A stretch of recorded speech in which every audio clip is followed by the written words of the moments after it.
এই ঘটনা ঘটেছে ২০০৪ সালে। ২০০৪ সালে তৎকালীন সরকারের অধীনে একটা তদন্ত হয়েছিল, কিন্তু রিপোর্ট হয়নি। ২০০৮ সালের ৯ই জুন প্রথম একটি তদন্ত রিপোর্ট সাবমিট করা হয়।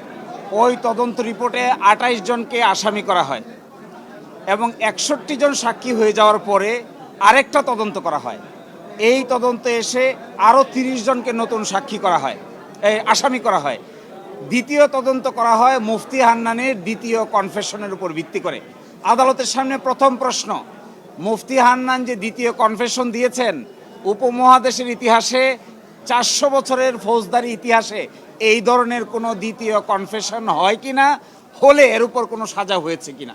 আমরা আদালতে দেখিয়েছিলাম যে এই ভারতীয় উপমহাদেশে বিগত ৪০০ বছরের ফৌজদারি বিচার ব্যবস্থার ইতিহাসে দ্বিতীয় কনফেশনের উপর ভিত্তি করে এই ধরনের কোনো সাজা কাউকেই দেওয়া হয় নাই।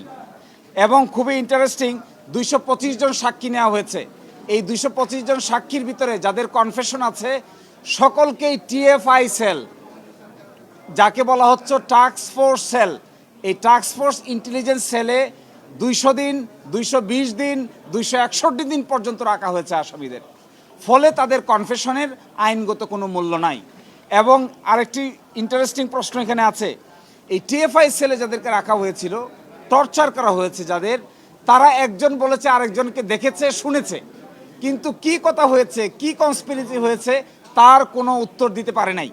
ইন্টারেস্টিং হলো বাবর সাহেব, আব্দুল সালাম পিন্টু সাহেব এবং যাদেরকে পরবর্তী চার্জশিটে আনা হয়েছে কায়কোবাদ সাহেব সহ, এই পরবর্তী চার্জশিটের মূল ভিত্তি ছিল রাজনৈতিক বিবেচনা।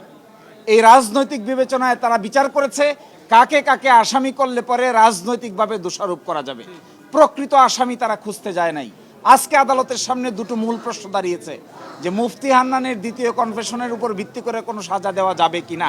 আদালত বলেছে নো, দ্বিতীয় কনফেশনের উপর ভিত্তি করে কাউকে কোনো সাজা দেওয়া যাবে না।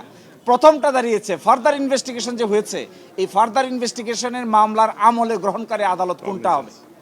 এই আমলে গ্রহণকারী আদালত হয়েছে ট্রায়াল কোর্ট। আইনে আছে আমলে গ্রহণ করবে হলো সব ম্যাজিস্ট্রেট আদালত।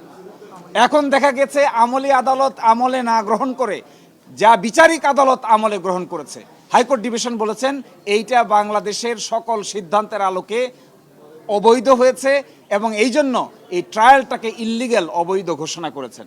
এবং সকল বিবেচনায় আমি যেটা বলতে চাই, অবশ্যই ২১শে আগস্টে যা হয়েছে we all are sympathetic to that. ২১শে আগস্টের ঘোষণার বিচার হোক, এভরিবডি ওয়ান্টস, কিন্তু যাকে ইচ্ছা তাকেই আসামি করা যাবে না, এইটা তার এক শিক্ষা। এভিডেন্স যদি না থাকে, রাজনৈতিক বিবেচনায় কারো ঘাড়ে দোষ চাপিয়ে যদি বিচার করা হয় তাহলে তার শেষ পরিণতি ভালো হয় না।